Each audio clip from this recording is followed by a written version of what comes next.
Bienvenidas y bienvenidos al lujo de conversar. En este nuevo capítulo seguimos dándonos el regalo de detenernos a compartir ideas que nos inspiran y nos invitan a pensar distinto. Hoy, de la mano de nuestra Nato, nos acompaña alguien muy especial, Javier Martínez Aldanondo. Javier se define como alguien que no trabaja, sino que aprende y que tiene la fortuna de dedicarse a lo que más le apasiona, ayudar a que otros también aprendan. Abogado de formación con experiencia en comercio exterior y una larga trayectoria en gestión del conocimiento y aprendizaje organizacional. Es speaker y socio de Knowledge Works. Y por supuesto, también un referente en Chile y Latinoamérica. Lo que distingue a Javier es su manera provocadora y lúdica de recordarnos que el aprendizaje no ocurre solo en las aulas, sino en cada instante de la vida y especialmente dentro de nuestras organizaciones. En tiempos de inteligencia artificial y transformaciones profundas, su mirada sobre cómo convertir el aprendizaje en motor de futuro es más relevante que nunca. Hoy vamos a conversar sobre eso, sobre aprender para vivir, para trabajar y para construir juntos un mundo que necesita más colaboración y menos competencia. Comienza el lujo de conversar con Javier Martínez. Abra, Laboratorio de Aprendizaje y Otixo Fofa presentan el lujo de conversar. Muy buenos días a todos. Feliz de estar acá por segunda vez en un ciclo que hicimos a la medida de mis gustos. Esto se trata de conversar, del lujo de poder conversar sin saber de qué, de lo que vaya apareciendo, y va empezando a pasar que con gente que yo quiero. Así vamos a inaugurar esto, Javi. En un momento cuando empezamos a hacer la lista de los deseos y apareciste tú y otros, alguien en el grupo dijo: veo que vamos a entrevistar a los amigos de Nato. Así que bienvenido a un ciclo que tiene la gracia de querer ser generosa y compartir con otros el placer de conversar contigo. Gracias por invitarme. Un privilegio ser parte de tu círculo de amigos, así que muchas gracias. Y de horas de conversadas, muchas tenemos en estos años también. Tenemos carrete de conversaciones, ¿verdad? Muy bien. Y para los que no te conocen, Javi, a mí se me ocurre partir preguntándote ¿en qué trabajas? Yo no trabajo. Hay mucha gente que cree que yo trabajo. No, yo no trabajo. Yo aprendo. Yo aprendo y me pagan por aprender o a veces por hacer evidente cosas que para mí son evidentes y hay otra gente que, como muchas veces no le presta atención a otra cosa, no se da cuenta. Pero yo en realidad no trabajo. Yo me dedico a aprender y a tratar de ayudar a que otros aprendan y se interesen por el aprendizaje en realidad. Y eso es algo que haces 24 horas al día, todos los días, pero que a veces aparte te contratan para que sigas haciéndolo. Sí, bueno, pero no yo. Todos aprendemos 24 horas por 7, aunque no nos demos cuenta. Yo simplemente he tenido la suerte de darme cuenta y convertirlo intencionadamente en mi actividad principal. Todos lo hacemos de manera inconsciente, porque no podríamos vivir de otra manera. Yo simplemente lo he convertido en una rutina, y una rutina que disfruto porque estamos en el mejor momento de la historia para aprender. Entonces, claro, tengo la suerte de que además cada vez hay más gente interesada en esto y puedo vivir de ello. Ya, pero entremos a picar. Porque en general, en el mundo, uno paga por aprender. No es que te contratan y te pagan para que aprendas. ¿Por qué te contratan a ti? No en qué trabajas, ¿por qué te contratan? No, fíjate, me contratan. Yo creo que muchas veces no saben muy bien por qué me contratan. Porque suena... No arruinemos la cosa, entonces. No. Pero es verdad. ¿Estamos aquí para decir verdades o para decir No, por supuesto que sí. No quiero arruinar tu vida, sí. No, si no tengo a estas alturas de la vida yo no tengo miedo de nada.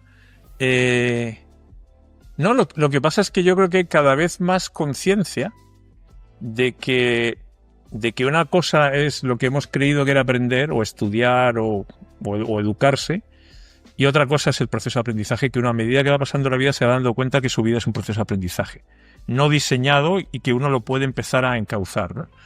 Y el mundo de las organizaciones, yo creo que están empezando a darse cuenta de que están muy atrofiadas con el aprendizaje, que tienen un músculo muy poco desarrollado. Y se van dando cuenta que eso que antes te podías permitir cuando el mundo, aunque siempre ha cambiado, cambiaba un poquito más despacio, tú podías de alguna manera gobernar esos cambios. Ahora cuando vas detrás de los cambios, la única manera que tienes de mantenerte vivo es aprender. Y cuando miran, se dan cuenta que los procesos de aprendizaje en las empresas no existen. Existen otros muchos procesos. Entonces yo creo que se van dando cuenta de que tienen que aprender sobre cómo hacer que su organización aprenda. Entonces les interesa que haya alguna gente que les pueda contar pues de qué manera se podría orientar eso. ¿Y cómo llegaste ahí? Pues fue como todo, fue casualidad. No fue nada, no tengo ningún mérito, no planifiqué nada. Yo siempre cuento que yo me di cuenta que una vez que terminé de hacer un magíster en comercio exterior, algo a lo que nunca me dediqué, me di cuenta que me habían entregado un título. El magíster era bastante sólido. O sea, yo me acuerdo, visitamos empresas, tuvimos profesores muy buenos, pero me dieron un título y nadie evaluó si yo sabía algo o no. Y dije, chute, ¿cómo sabrán? Porque este título dice que sabe, pero ¿de qué me acuerdo yo de lo que vimos hace 6 meses? No de mucho. Y empecé a echar la vista hacia atrás y dije, a ver, ¿y de la universidad de qué me acuerdo yo? De poco. Y soy licenciado en Derecho. Y ya si me voy al colegio ya menos. Entonces dije, aquí hay 2 posibilidades. O yo soy un inútil o el proceso de aprendizaje se puede mejorar. Entonces dije, voy a tratar de descartar que yo soy inútil, pero entonces pregunté a mis amigos y mis amigos les pasaba lo mismo, nadie se acordaba de nada. Dije, puta, bueno, por suerte no soy tan inútil. Entonces me empecé a dar cuenta que el proceso de aprendizaje no estaba bien diseñado. Estaba pensado con unos objetivos, pero fallaba en lo esencial, que es que tú seas capaz de aprender cosas que mantengas en el tiempo. Entonces a partir de ahí me empecé a interesar sobre cómo ocurría esto en el mundo de las empresas, porque el mundo educativo, que siempre me ha interesado, mi diagnóstico es que no quiere cambiar. Entonces, como no quiere cambiar, por razones profundas, es muy difícil intentar o tratar de ayudar al que no quiere cambiar, ¿no? Pero las empresas se dan cuenta que si no cambian y no aprenden, se juegan la supervivencia. Entonces, desde ese momento empecé a analizar cómo ocurría el aprendizaje en las organizaciones, si es que la tecnología podía ayudar o no, etcétera, etcétera. Eso fue... Pero para, que dijiste así a la pasada un montón de cosas interesantes. Una es que sos abogado. Segundo, que hiciste un magíster en comercio internacional. Exterior, sí. En comercio exterior. O sea, cuando tú pagaste para aprender, aprendiste algo que no es lo que te hace trabajar hoy, pero cuando trabajás aprendes. Que hay palabras para soy tan temprano. A ver, pero, fíjate, es que es curioso. Bueno, ¿sí? Tú y yo estuvimos hace poco tiempo en el País Vasco.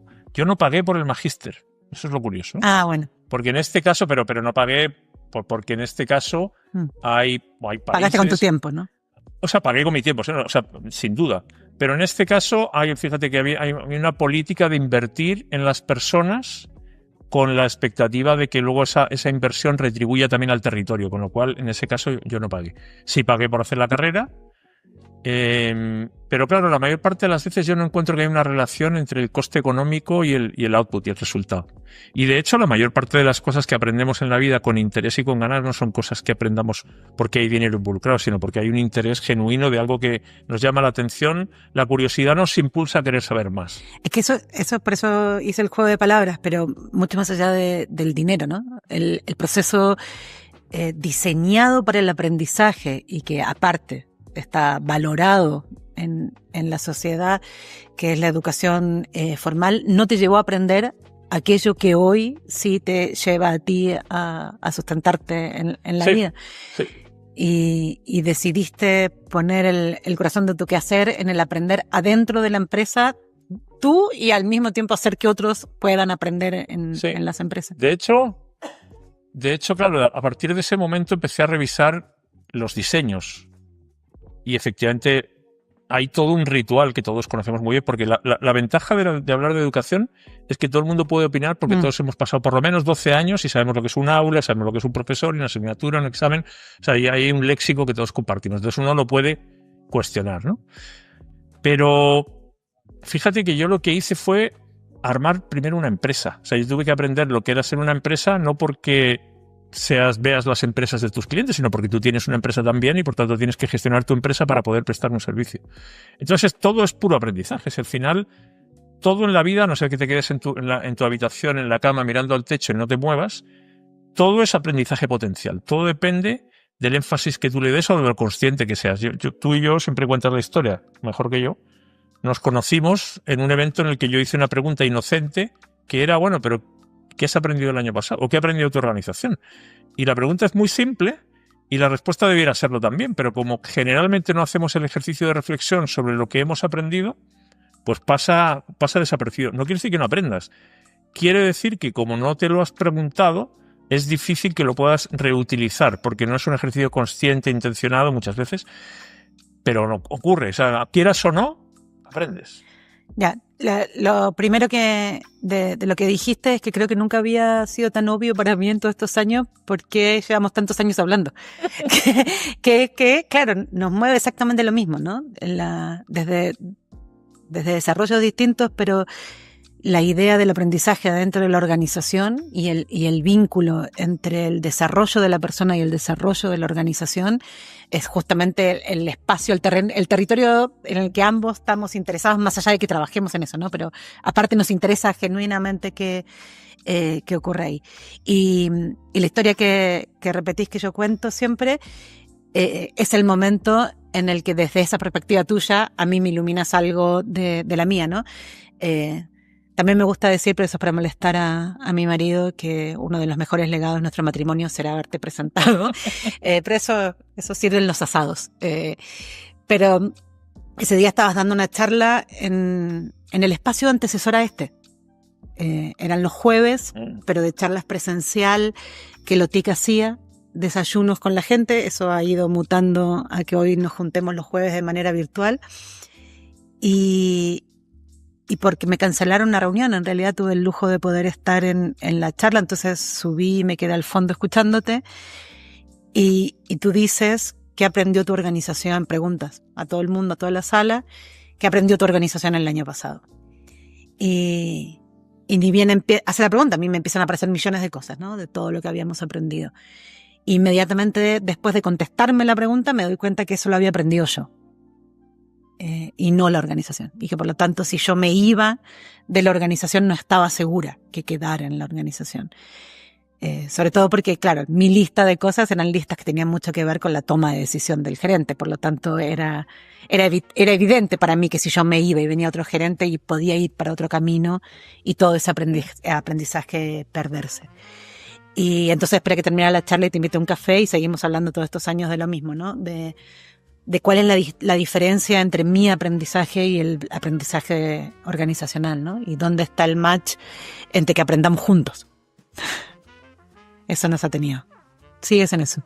Sigo y es que y no voy a dejar de seguir, porque primero porque no es que sea una pregunta sin respuesta, porque sabemos cosas, pero llevar la respuesta a la realidad obliga a tomar decisiones que yo no estoy seguro de que estemos dispuestos a tomar, porque implican dar unos cuantos pasos para atrás, desarmar cosas que hemos armado y que están muy, muy instaladas, ¿no? Quizás la expectativa puede ser que el escenario que se nos presenta con el mundo de la IA nos vaya a obligar a tener que revisar todos esos diseños, no por convencimiento, sino porque se nos ha dado así. Pero efectivamente, como dices tú, que una persona aprenda no implica que la organización aprenda, porque no hay una transferencia directa. En el caso del individuo, hardware y software van juntos. O sea, tu cerebro y tu mente o tu conocimiento van de la mano. Por tanto, cuando el cerebro sale de la organización, se lleva su conocimiento consigo. En una empresa no pasa lo mismo. Entonces, para que el conocimiento, para lo que tú aprendes, sea parte de la organización, tiene que haber un ejercicio deliberado de transferirlo de los individuos para que sea patrimonio de la organización, que también la organización son individuos. Pero claro, eso necesitas intencionarlo con una serie de procesos de aprendizaje colectivo, de transferencia. Y en general esos procesos no existen. Es lo que te decía yo, el músculo débil es que la mayor parte de las organizaciones en todo el mundo consideran que aprender es hacer cursos y el resto es trabajar. Y claro, incorporar dentro del trabajo procesos de reflexión, procesos de compartir conocimiento, de generar conexión y vínculo, no es ciencia ficción, pero la realidad es que las organizaciones no fueron diseñadas así y tratar de incorporar eso, una capa extra, está siendo muy difícil porque ya la dinámica del día a día es tan exigente que parece que tomarse tiempo para parar y mirar lo que hemos hecho, para ver lo que aprendimos, para ver cómo lo puedo compartir con Natalia, para tratar de documentar lo que no quede solamente en una conversación entre tú y yo, para que sea un registro para la organización. Nada de eso requiere un doctorado en ningún sitio, pero requiere la intención de considerar que aprender es importante, entonces darle el lugar y darle los recursos y el tiempo que se le dan a otro tipo de actividades. Pero para que requiere dos cosas. Sí requiere, por supuesto, la idea y el darte cuenta de la importancia de aprender, pero aparte tener la distinción de que no soy yo el que tiene que aprender. Porque si no te quedas con... Sí, claro. Porque si no te quedas satisfecho con la idea de lo que extrajiste de esta conversación y es suficiente, ¿no? Entonces son las dos cosas... Claro, porque lo que pasa es que eso es justamente... Simplificándolo mucho, yo siempre digo que la ventaja que tienen los individuos respecto a la organización es que el individuo, casi por diseño, por biología, tiene un proceso de aprendizaje natural. O sea, tú no tienes que aprender a aprender cuando naces. Aprender es la manera en la que tú te mueves en el mundo y empiezas a navegar por él. Y empiezas a generar conocimiento para entender cómo hay que comer y cómo hay que caminar y cómo hay que hablar. Y no haces cursos. Entonces, para mí aprender ni siquiera es una habilidad. Es algo innato que luego tú desarrollas, que lo puedes hacer mejor o peor. Las organizaciones están en desventaja porque no tienen nada innato, porque las personas tenemos un cerebro, un sistema nervioso que ya cumple esa labor. Las organizaciones no. Las organizaciones son un constructo artificial al que le hemos dotado de algunas cosas y de otras no. Del aprendizaje no lo hemos dotado, o lo hemos dotado de una manera circunstancial. Entonces, claro, ¿podemos hacer que una organización desarrolle las capacidades que tiene un individuo? Podemos, pero hay que querer. Porque no es complejo. Tal cual. Bueno, y llevamos años conversando como en este tenor y tal vez para los que están más acostumbrados a las conversaciones propias de LOTIC, como tú agregando desde la gestión del conocimiento hacia la formación, digamos, y luego la conversación hacia el aprendizaje organizacional, ¿no? Sí. Pero ahora llevamos como un año y un poco más en el que hemos incorporado la IA en parte en la fascinación de nuestras conversaciones, ¿no? Como la inteligencia artificial como herramienta, la inteligencia artificial como vector de transformación profunda de la organización y del mundo que vamos a construir a posterior, ha hecho que esta conversación que sosteníamos sobre aprendizaje organizacional cambie. Radicalmente, ¿no? En cuanto a sus posibilidades por un lado y en cuanto a sus necesidades y relevancia en el otro también. Y ahí, si bien siempre fue fascinante conversar contigo, creo que ahí hay una conversación que tú traes que es distinta a otras que estamos teniendo sobre inteligencia artificial. Porque si bien es la agenda del año, nadie no habla de inteligencia artificial. Y nosotros, obvio que hablamos de inteligencia artificial todos los días. Acabamos de lanzar Hazlo con IA, hicimos un estudio del impacto de la inteligencia artificial en los escenarios del futuro del trabajo. Están muy tocados por toda la transformación que trae la inteligencia artificial, pero tú, como muchas otras veces, le pones tu acento, tu tonada y tu gracia particular a la conversación de inteligencia artificial para atraer al resto de la gente. ¿En qué estás pensando cuando piensas y estudias y miras la inteligencia artificial? Yo intento ponerle, pero intento, a ver, no es que intente ponerle, yo me doy cuenta que se lo pongo, pero no es una cosa que yo esté... Porque nadie escucha su propio acento. Ese es el punto. Mira, déjame contarte una pequeña historia. Porque para mí es como que por fin se hizo realidad una promesa que veníamos esperando los que estamos en el mundo de la gestión de conocimiento hace mucho tiempo, ¿no? O algunos, por lo menos. Yo me vinculo, o sea, a mí me interesa la inteligencia artificial en los años 90. Por eso hablo de la promesa que uno estaba esperando, ¿no? No soy ningún especialista, pero bueno, sé más que la mayor parte de la gente. Y del mundo de la neurociencia también, porque me doy cuenta que los dos mundos están mirando un fenómeno parecido desde sitios diferentes, pero combinados, porque finalmente se retroalimentan uno al otro. Uno mira la inteligencia en el cerebro y el otro trata de hacer máquinas inteligentes, pero se van dando cuenta que se necesita. Cuando decís esto, yo normalmente agrego la cuántica, pero vamos a dejar la cuántica fuera para esta conversación. No metamos cosas en el plato, que si no, vamos a necesitar un par de días. Sí. Entonces, lo que ocurre en esa época es que efectivamente las promesas cuesta cumplirlas porque los elementos alrededor de cristalizar esa idea, porque las ideas están, tecnológicamente no están todavía maduros. Y de hecho hay mucha inversión histórica del Departamento de Defensa de Estados Unidos, y son los famosos inviernos que se intenta pero no se puede. Pero yo ya me voy dando cuenta y hay una serie de promesas que tú dices, chuta, esto tiene todo el sentido, pero todavía no sabemos cómo se hace. Bueno, lo que ocurre ahora es que estamos averiguando cómo se hace, ¿no? Todavía hay incertidumbre, pero no importa. Ya el peatón, el ciudadano de a pie, ya se está dando cuenta, ya está comprobando que hay cosas que están pasando que parecen magia. No lo son, pero parecen magia, ¿no? ¿Qué es lo que me pasa a mí? Me pasa que yo estoy convencido de que hemos inventado algo que va a cambiar la historia.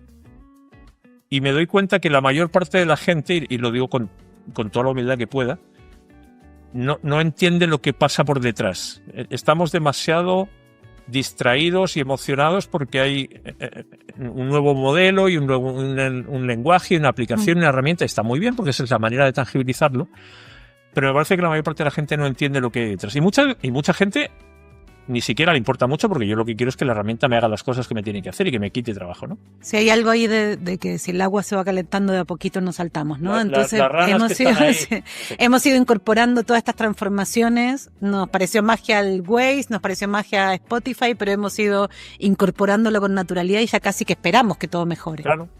Ahora, ¿qué es lo que yo me he dado cuenta? Es que hemos inventado un proceso que antes nunca habíamos podido inventar, que somos capaces de fabricar inteligencia. Nunca habíamos podido fabricar inteligencia. Habíamos usado inteligencia para fabricar cosas. Claro, en el momento que fabricamos inteligencia, el único órgano que la fabricaba durante toda la historia hasta hoy, que era el cerebro, pierde el monopolio.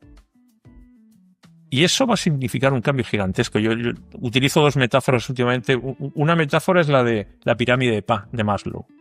La pirámide de Maslow, que sigue estando vigente, lo que grafica es en orden las necesidades humanas y te las coloca desde las fisiológicas para mantenerte vivo hasta las de seguridad, y a partir de ahí vas llegando hasta el propósito.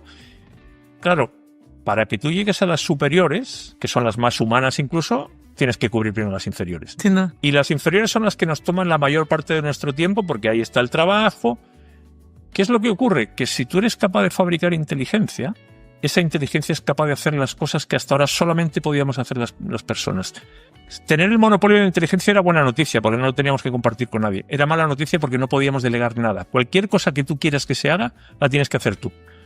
En el momento que hay un ente que es capaz de hacer lo que haces tú, el mundo puede cambiar de una manera radicalmente distinta. Y claro, ese hecho, para mí, fíjate, voy a decir una cosa que nunca imaginé en mi santa vida que iba a decir. Y es que el conocimiento va a dejar de ser una ventaja competitiva. Y nuestra sociedad está organizada alrededor del conocimiento. Y si tú tienes un conocimiento que es escaso y valioso, ese conocimiento es carísimo y a ti te hace una persona imprescindible. Entonces, en la sociedad, nuestra sociedad está organizada a partir del conocimiento escaso, caro, y por tanto eso genera un entorno de competencia y no colaboración y miedo, porque yo tengo que defender lo que tengo porque mi vida depende de mi conocimiento. Bueno, todo ese constructo mental que es el que ha constituido toda nuestra historia se puede caer, yo creo que se va a caer. Y eso cambia absolutamente todo. Y perdona, lo último, eso va a hacer que el único escenario factible para nosotros va a ser justamente seguir aprendiendo. Esa es la buena noticia. Estoy de acuerdo.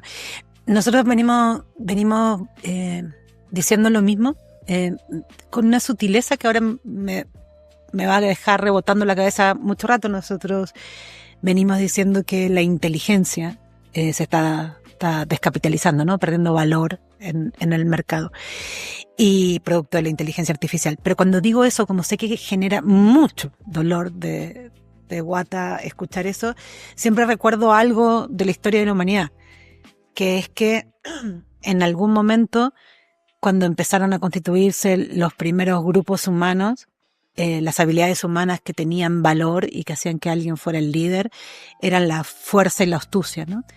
Y que si en ese momento algún loco como nosotros dos se hubiera acercado a esa gente y le hubiera podido decir que el siguiente habilidad que iba a tener valor iba a ser la inteligencia, y que la fuerza no iba a ser importante porque la fuerza animal primero y la tecnología después iban a superar eso, seguramente no hubieran podido entenderlo siquiera, ¿no? Porque pararse a pensar era morir.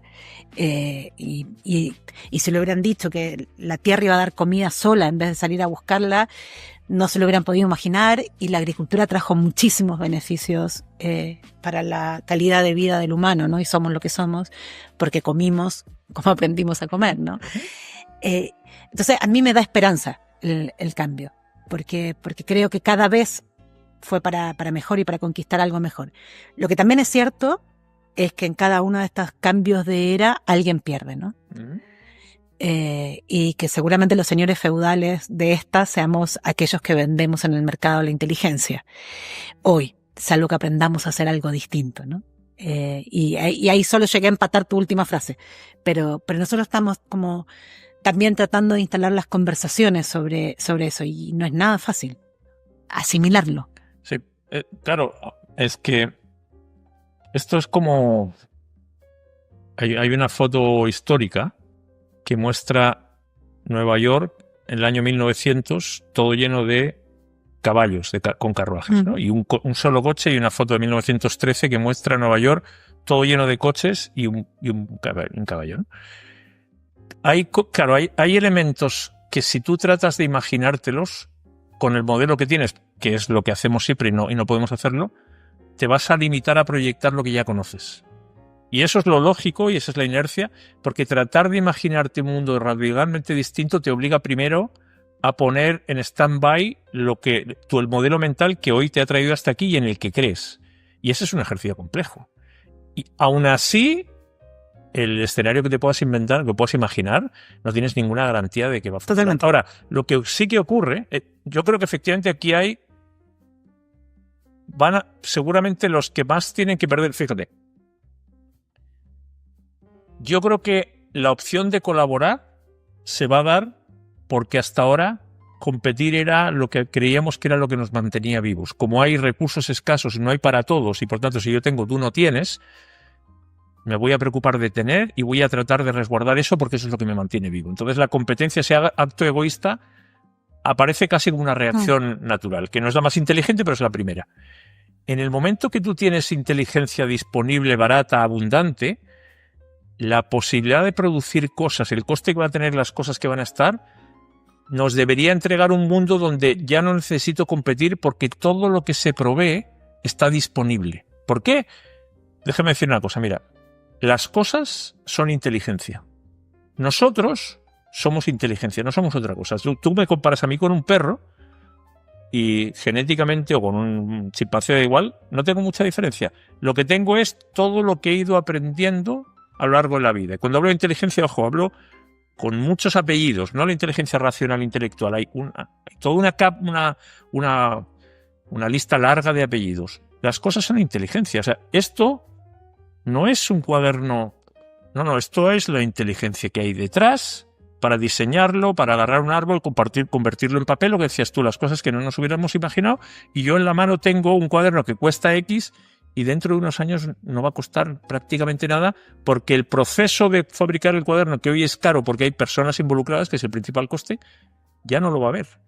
Eso nos va a generar un cambio de escenario gigantesco, pero la posibilidad de colaborar se va a dar porque ya no va a tener sentido competir, porque no hay nada sobre lo que competir, porque todo lo que necesitamos debería estar disponible. La cuestión es cómo hacemos la transición y cómo rompemos una estructura que está organizada a través del poder económico que tiene que ver con la inteligencia a un mundo donde lo que vamos a hacer va a ser abrir, entregar, y estamos en ese proceso.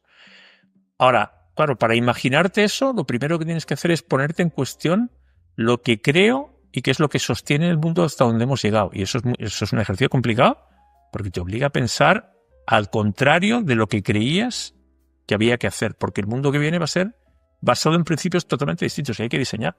Esa transición seguramente nos va a costar. Yo estoy segura de eso. Levantaste el cuaderno y me fui para otro lado pensando en algo. Ese es el cuaderno, yo tengo un igual en mi casa. Ese es el cuaderno que a mí me regalaron en el gobierno de San Sebastián, en la Diputación y Y esto tiene que ver con que fui a visitarte al País Vasco y me hiciste la mejor gira del mundo de aprendizaje sobre los temas que a mí me interesan aparte. Y yo llevo desde que volví hablando de lo impresionante de una política pública y de una estrategia de política pública que mira el futuro, ¿no?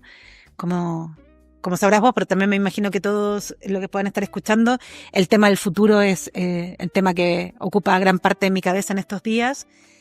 Política pública es uno de los temas que me importan mucho y la idea de que la política pública pueda estar mirando futuro me dejó loca.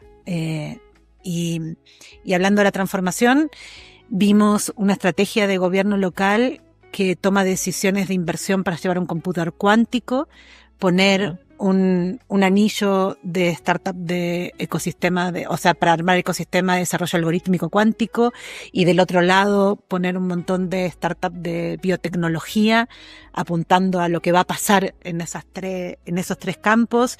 Vimos cómo decisiones del pasado los tienen hoy liderando y con laboratorios de inteligencia automovilística.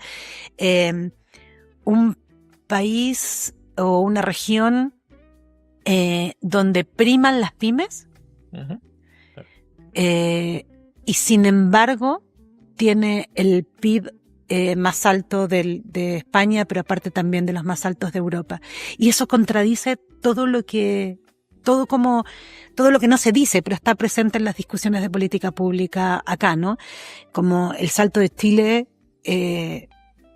está a la base que lo que hay que hacer es dejar de tener pymes y que las empresas crezcan.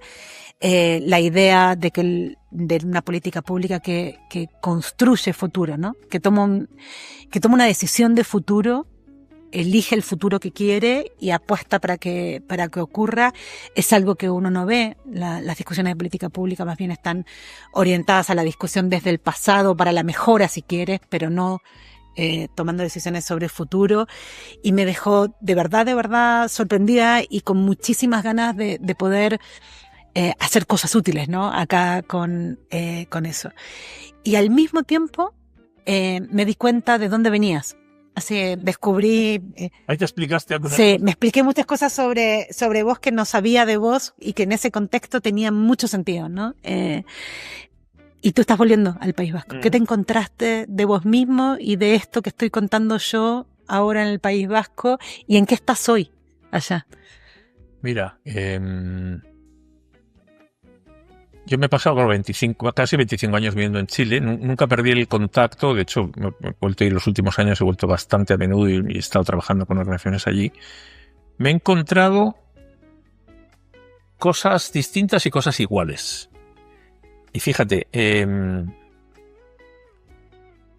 otro día estuve en la Diputación de Álava, que es la provincia de al lado, ¿no? Y los indicadores de Álava son muy buenos. Y yo estaba hablando con ellos porque me han pedido van a hacer un evento para celebrar un poco 10 años de recorrido. Pero yo les decía, bueno, me imagino que esto no es para rendir cuentas porque hay otras instancias para rendir cuentas. Aquí lo que tenemos que hacer es mirar hacia adelante, ¿no? Y el futuro no tiene muy buena reputación, porque cuando uno mira el panorama y se trata de imaginar el futuro, uno se echaría a temblar. Y de hecho, es muy humano temerse lo peor. ¿Por qué? Porque si pasa lo peor, tratas de estar preparado, y si pasa lo mejor, lo disfrutas. Pero intentamos evitar el dolor más que celebrar el placer, ¿no? Y me he encontrado efectivamente algunos ejemplos, como los que estás mencionando tú, de una apuesta por salirse de la presión del día a día y hacer apuestas de medio a largo plazo, que siempre son arriesgadas porque cuando llegan y salen bien las celebras, pero no deja de ser la incertidumbre que estamos hablando hace un rato, ¿no? Y fíjate, yo tengo la sensación de que a pesar de todo, necesitamos más gente que piense y menos gente que haga. ¿Y sabes por qué? Qué impopular tu frase, ¿no? Bueno, mi abuela no estaría feliz en este momento. La voy a sostener y te voy a decir por qué. Yo te decía antes, te contaba la metáfora de Maslow. La otra metáfora que estoy utilizando es que hay no es una fórmula, pero los economistas siempre hablaban históricamente, esto de ser Adam Smith, de los factores de producción. Decían el capital, tierra, trabajo, ¿no? Y esos han sido históricamente los 3 elementos que hemos conjugado para obtener cualquier resultado, ¿no? ¿Qué es lo que pasa? Esa ecuación no podía existir si no había trabajo. Y el trabajo significan personas con el conocimiento para hacer el trabajo. ¿Qué es lo que pasa? Vuelvo a lo que hablaba antes. Por primera vez en la historia, de esa ecuación se va a caer el trabajo humano. No el trabajo. Y va a entrar trabajo artificial, va a entrar la IA. ¿Por qué? Porque necesitamos seguir produciendo cosas, porque somos entes biológicos, físicos, que necesitamos comer, vestirnos, pero nosotros ya no vamos a estar en esa ecuación. Vamos a controlar la ecuación, pero el hacer va a depender de otros. Y el pensar qué hacer y el aprender lo que no sabemos es lo que yo creo que va a concentrar la mayor parte de nuestro esfuerzo. Entonces, fíjate, cuando yo estaba el otro día con ellos hablando en Álava, que es lo mismo que en Guipúzcoa, yo les decía, a ver, estos indicadores, pues está perfectamente equivocado, pero la lectura que yo hacía, tú no eres una provincia exitosa, tú estás siendo una provincia exitosa, que es muy diferente. ¿Qué significa? Que los que hoy les va bien no son los mismos que les iba bien hace 100 años o 1000 años. Argentina hace 100 años era una potencia, España fue un imperio. Si hoy te va bien es porque has sido más ágil que los demás en aprender. No es porque seas genéticamente privilegiado, no. Has aprendido a anticiparte al futuro, has hecho una serie de apuestas, eso es aprendizaje. Pero si dejas de aprender, esto va a cambiar. Por tanto, está muy bien celebrar el pasado, lo tienes que hacer además. O sea, el pasado alimenta el futuro, pero no es una proyección. Entonces, necesitas hacer esa apuesta por un escenario que va a ser, de nuevo, radicalmente distinto al que has venido haciendo. Entonces, mi énfasis en este evento que vamos a hacer en octubre es justamente tratar de que seamos todavía más disruptivos y ambiciosos en imaginarnos un mundo que sabemos que va a ser todavía más diferente del que ya ha venido siendo. ¿Cuál es la ventaja? Que se han atrevido a hacer apuestas como las que mencionabas tú, que les han salido más o menos bien porque es un territorio pequeño, que no tiene materias primas. ¿Cuál es tu única alternativa? Y pasa un poco lo mismo con Chile. Chile está en la esquina del mundo, son 20 millones de personas, no tienes... ¿Cuál es tu ventaja? Tu capacidad de aprender rápido. No hay otra. Si el resto no... Entonces, para mí, desarrollar ese músculo te va a obligar a revisar tu sistema educativo. Lo que ya sabemos, lo van a hacer las máquinas. Que lo hagan ellas. Lo que no sabemos es lo que tenemos que resolver. Hay que aprender a lidiar. Tenemos que sacarnos de la cabeza el concepto extractivo de hay que crecer, hay que ser grande. ¿Por qué? Cuestionemos eso. Hay empresas de una persona y va a haber empresas de una persona rodeadas de conocimiento en forma de ellas. Entonces, hay muchos paradigmas que hay que cuestionarlos. Yo no digo que hay que derribarlos, hay que cuestionarlo y si no encuentras una razón objetiva para mantenerlo, ¿por qué no te abres a paradigmas distintos? Y si te abres, el mundo va a ser radicalmente distinto. Lo segundo que me llamó la atención, vos lo sabes muy bien, del País Vasco, pero que también te explica muy bien a ti, es la presencia y protagonismo de la colaboración. Explícita.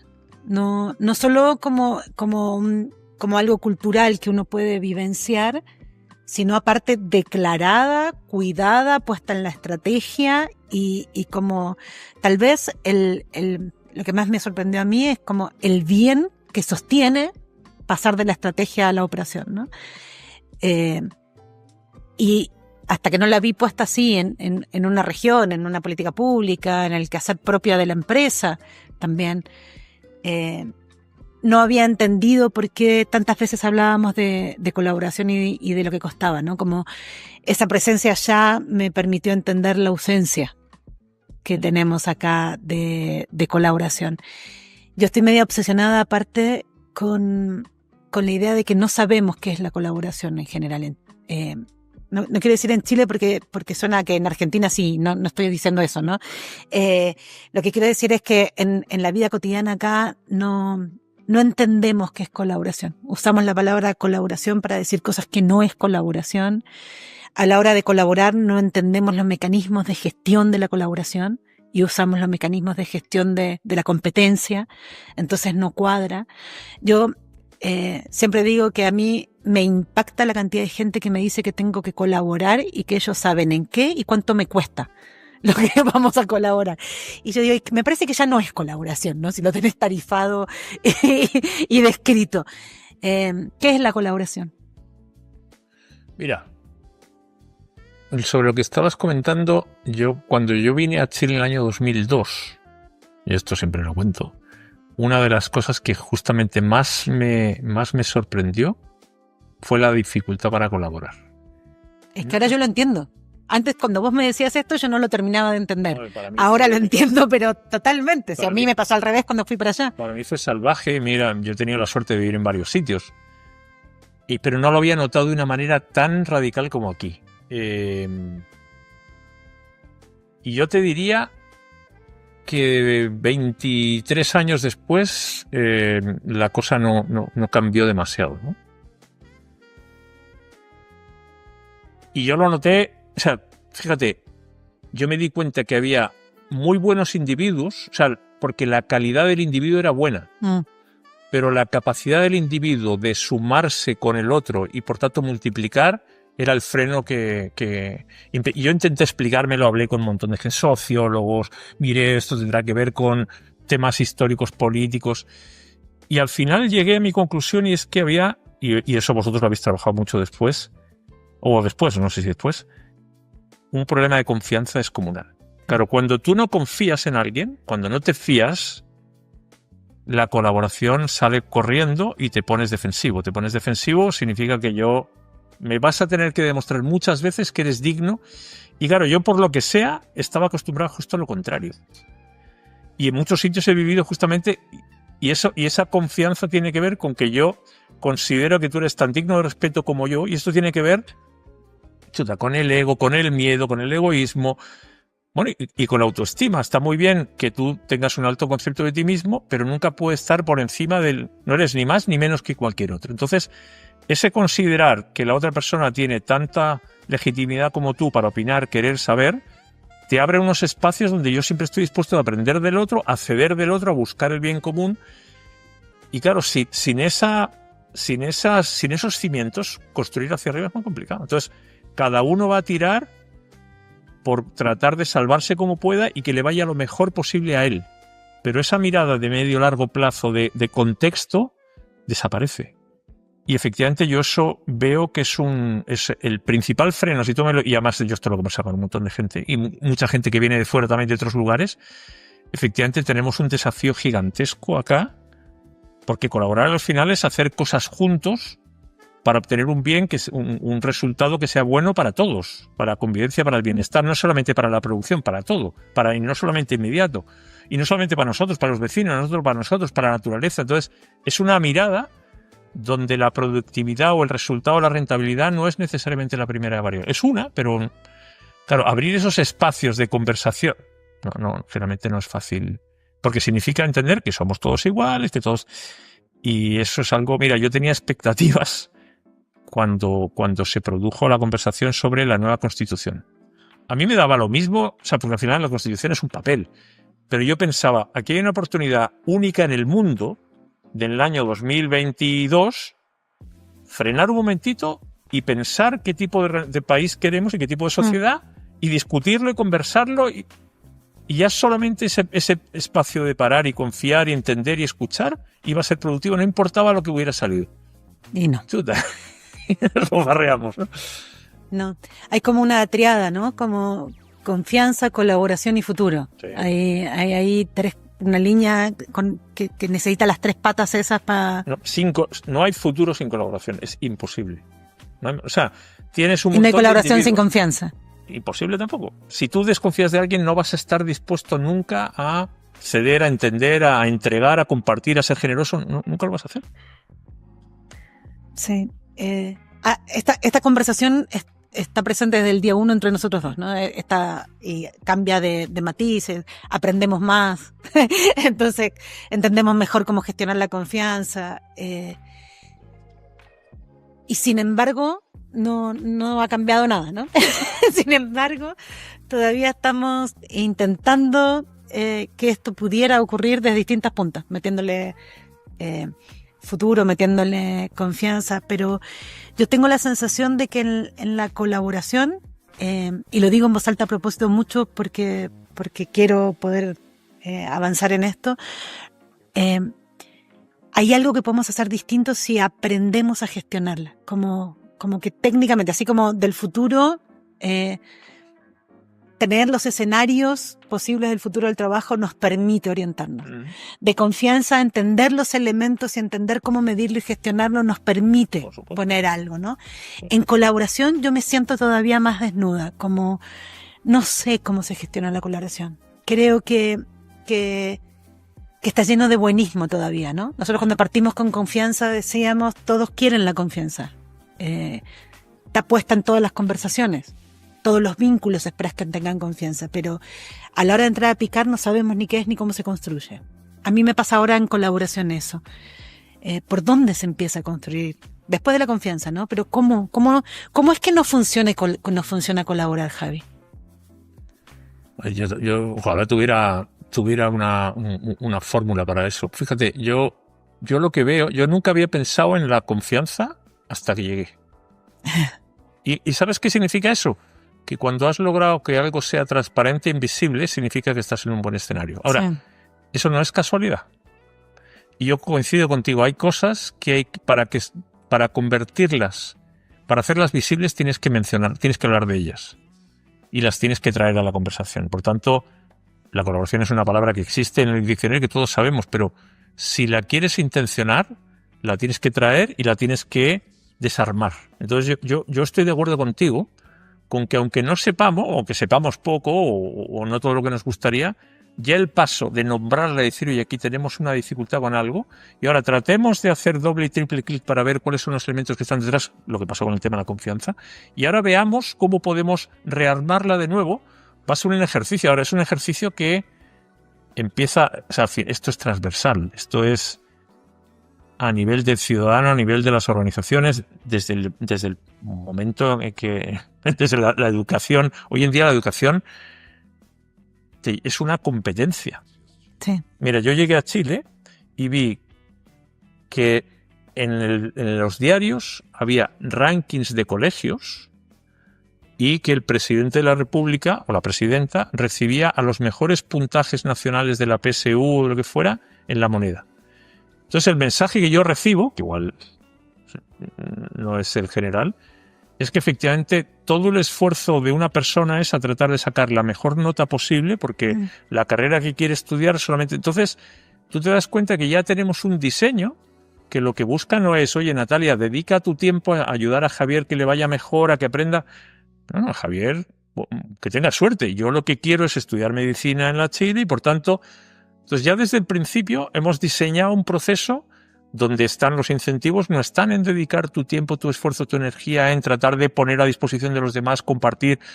Y lo mismo pasa en las organizaciones. En una empresa te pagan individualmente la mayor parte de las veces. Te contratan individualmente, te despiden individualmente.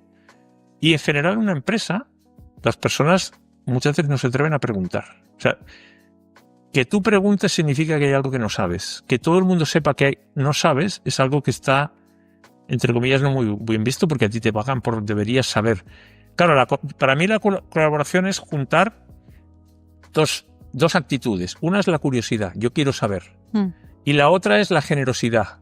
Yo te quiero responder. Cuando Natalia pregunta porque tiene curiosidad y Javier comparte porque es generoso, empieza a fluir la colaboración porque nos intercambiamos y un día preguntas tú, otro día pregunto yo.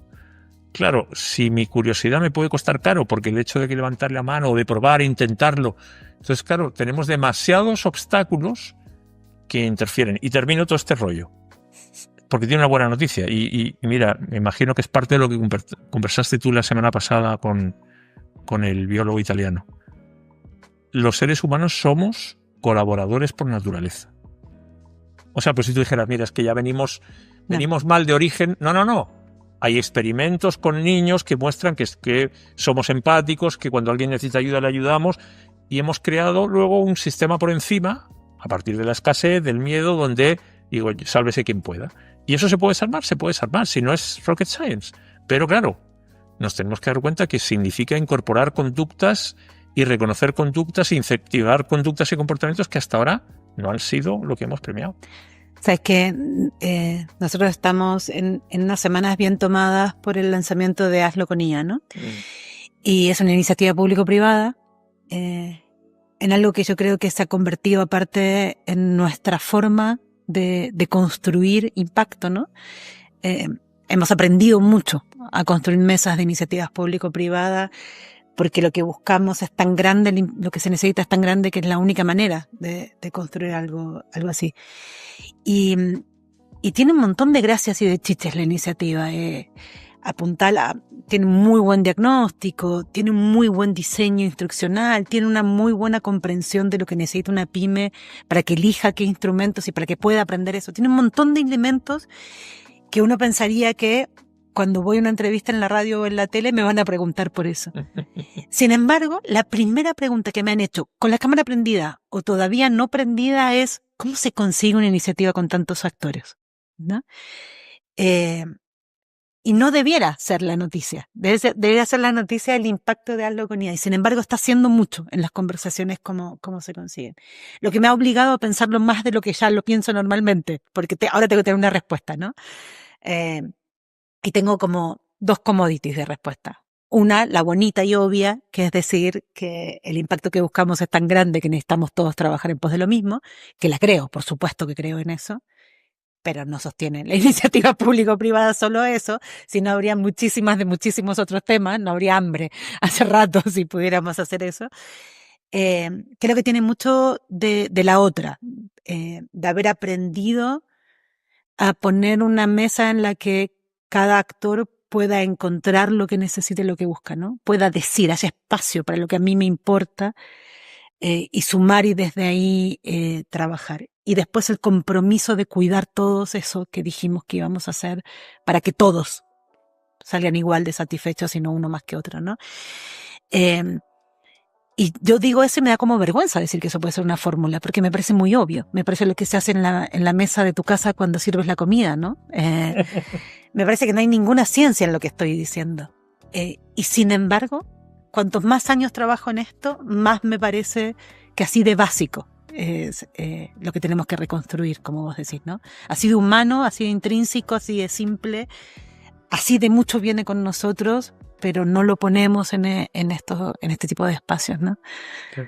Sí, y de hecho, fíjate, una de las cosas, cuando me hacías las preguntas al principio, una de las cosas que uno ya no se sorprende, al principio te sorprendía, pero cuando tú vas a hacer cualquier cosa en la organización y hablas con la gente está encantada de hablar contigo porque tiene muy pocos espacios donde poder reflexionar sobre lo que hace y además compartir lo que hace, que no todos son penurias, hay cosas que funcionan, cosas que no, pero tú te das cuenta que la mayor parte de la gente está dispuesta a colaborar, pero mucha gente te dice, no sé muy bien cómo se hace, pero me gustaría aprender y no tengo muchos espacios porque ni siquiera tengo tiempo para hacer lo que tengo que hacer. No es que yo sea un cabrón que no quiero compartir contigo, es que ¿dónde están los procesos diseñados para que colaboremos, ¿no? Entonces, esto de sentar a una serie de gente para que simplemente puedan contar en qué están, qué les preocupa, qué tienen para ofrecer, como dices tú, parece obvio, pero luego cuando tú te vas a mirar qué espacios hay para que eso ocurra, son mínimos, porque ya asumimos que hay alguien que ha decidido, que ya sabe, y por tanto... Y claro, la respuesta que eso genera es que a mí no me consideran, por tanto yo que pinto aquí... Entonces, es tan simple y tan complejo justamente como considerar este es un proyecto común. Y todo el mundo tiene... A ver, luego habrá decisiones y responsabilidades, pero simplemente el hecho de abrir ese escenario de compartir la información con las personas, de ser capaz de hacer lo que dijiste que ibas a hacer y por tanto si haces una promesa la cumples y si no, no la haces, y de escuchar a la gente, preguntarle, interesarte y escucharle, te cambia la dinámica de las personas. Y eso no podemos decir que no lo hacemos porque no hay recursos. No. Eso es una decisión. Oye, se nos pasó el tiempo, la hora de conversación. Yo creo que fue bien genuina, una típica conversación de nosotros dos, a un ritmo más lento, sin atropellarnos ni hablar uno encima del otro, pero bastante de los temas reales y honestos que hablamos, salvo una frase tuya que no dijiste, y con eso voy a cerrar. No dijiste algo que decís mucho, que es que parte de todo esto es porque medimos aquello que sabemos medir y después lo convertimos en resultados. Y vamos atrás de ellos, ¿no?